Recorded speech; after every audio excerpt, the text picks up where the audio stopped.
It's the Real News Network. I'm Sharmini Pires coming to you from Baltimore. UK Prime Minister Theresa May's future hinges on the upcoming Brexit vote in Parliament on December 12th. The Parliament is expected to vote on the Brexit deal that she has negotiated with the EU. UK is scheduled to leave the EU on Friday, the 29th of March, 2019. Labour Party of Jeremy Corbyn says that forcing the vote in Parliament with this unsatisfactory deal is likely to bring about a non-confidence vote on Theresa May's prime ministership.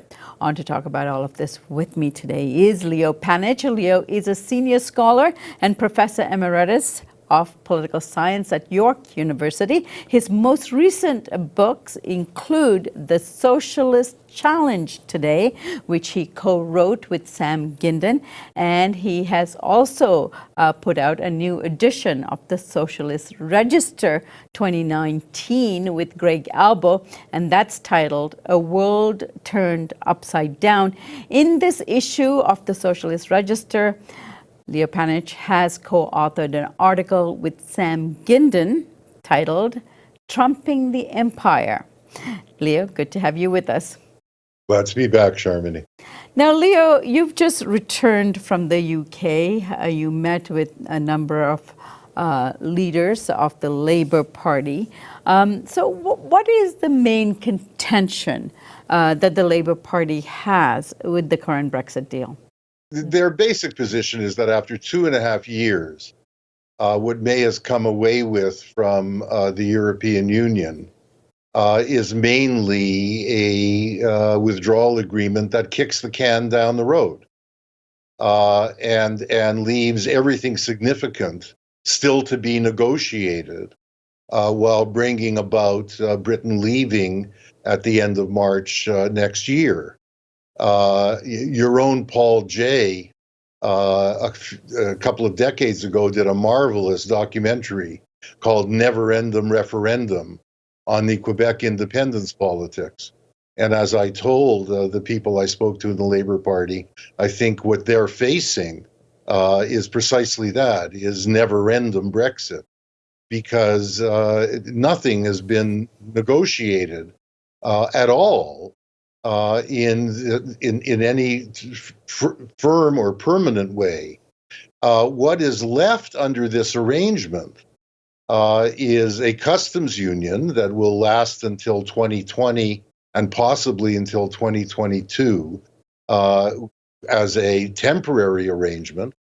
No direct access guaranteed to Europe's single market, but the requirement that European laws continue to apply in terms of non-tariff barriers. Now, non-tariff barriers include things like lower wages in order to be able to compete, even if you don't have tariffs, or preventing state subsidies in order to develop a progressive industrial strategy for regions that have been backward in economic development.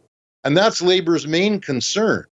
Their concern, were they to negotiate with the European, would be to be more progressive than the Tories are on immigrant rights, on refugee rights, on workers' rights, on human rights, but to be more restrictive than the Tories would be, of course, in terms of allowing for a direct and active public role in a progressive economic, non-neoliberal economic strategy.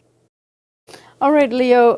John McDonnell, the shadow chancellor of the Labour Party, is in the press today talking about the fact that this vote, if brought to Parliament, might force a non-confidence vote on Theresa May. What did he mean by that?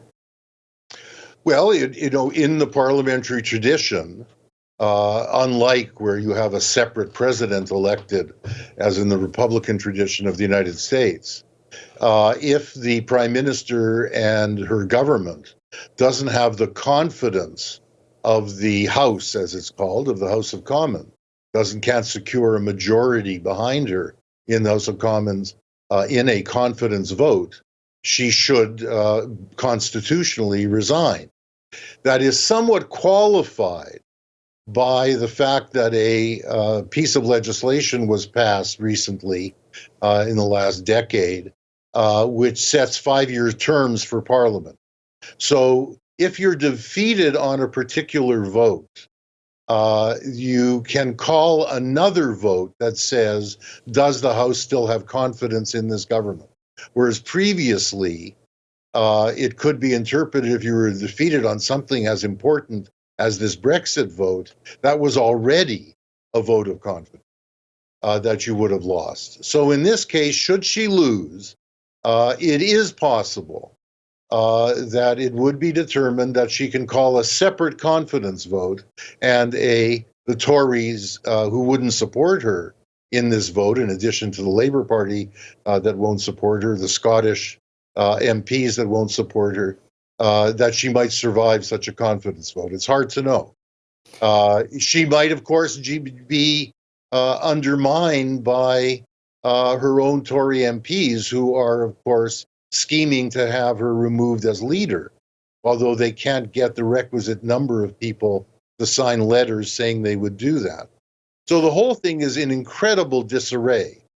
And the Labour Party looks relatively coherent in the face of this, even though, of course, Corbyn was being stabbed in the back just a couple of years ago by his own MPs. If Theresa May, Leo, doesn't survive a non-confidence vote in Parliament, this will, of course, force an election and perhaps even a second referendum on the Brexit.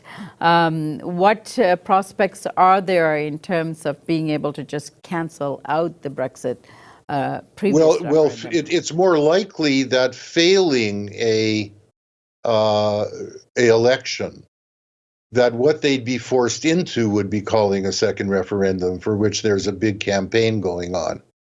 Although this is dangerous.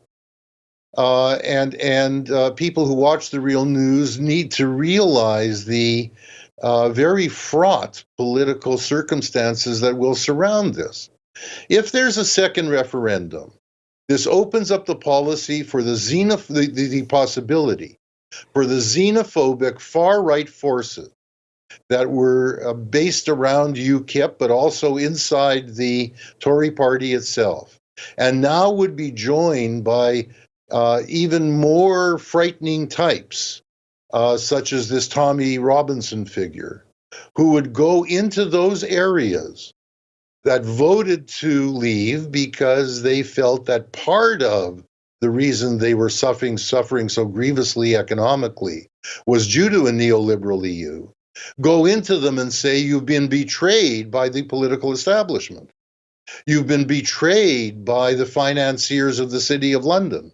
And Labour would be in the very uncomfortable position of running in a referendum, having to take a Remain position against, obviously, a xenophobic Leave campaign, while not being enthusiastic about a neoliberal Europe, and they'd be seen as being in bed with the City of London and all the old Blairites in their own party, who, did admit a lot of immigrants, but in a way that did nothing to do so to cast it in a progressive light rather than a reactionary one.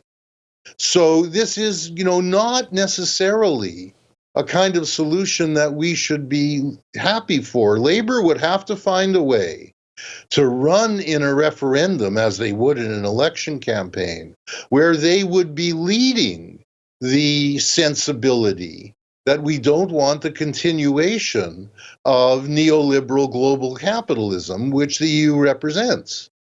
This will be very tricky. Labour was unable to represent the anti-austerity feeling, the anti-big boys in London feeling that led the Scottish Nationalist Party to do so well in the Scottish referendum, because they were running on a common against platform with the British Conservative and the whole of the bourgeoisie. So, this is very fraught substantive politics, which I don't think people are taking careful, awareness of as they look at this issue. Leo, one of our correspondents, Jessel Noor, has been in London reporting on some significantly large manifestations, protests that has taken place in London, one on anti-racism and anti-immigrant sentiments that is on the rise in the UK, plus the National Health Service that is being cut back seriously under the Tory government. There was a protest about that, people wanting their health care preserved. Recently, there was a fairly large demonstration last weekend about the environmental conditions, climate crises, wanting UK to take greater action on the environmental degradation that's taking place, not only in the UK, but all over the world.